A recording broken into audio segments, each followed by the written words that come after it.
ওই জোহরের সময়ে জোহরের নামাজটাকে পড়তেন, সেইভাবে পড়লেন।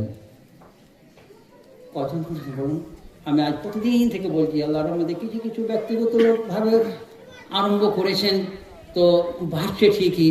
তো লক্ষ্য রাখবেন, যে কেউ আপনার জোহরের আসরের নামাজ আপনি পড়তে পারলেন না একটি শরী কারণে, তো সেই শরী কারণে, তাহলে আপনি মাগরিবের পর পড়ছেন। তো মাগরিবের পর পড়তে গেলে জোহরের নামাজটি যেমন পড়তেন, ধীরে ধীরে কেরাত করতেন না, কিন্তু আল্লাহু আকবার, সামি আল্লাহু লিমান হামিদা এগুলো জোরে বলতেন, জোরে বলে পড়বেন। আল্লাহু আকবার বলে কিয়াম করবেন, রুকুতে যাবেন আল্লাহু আকবার বলে যাবেন, সাজদায় যাবেন আল্লাহু আকবার বলে যাবেন, কিন্তু সব মনে মনে করে। ভুল।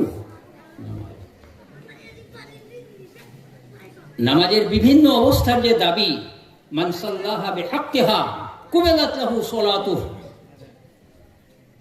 ওয়া কুবিলা সাইরু আমালিহি।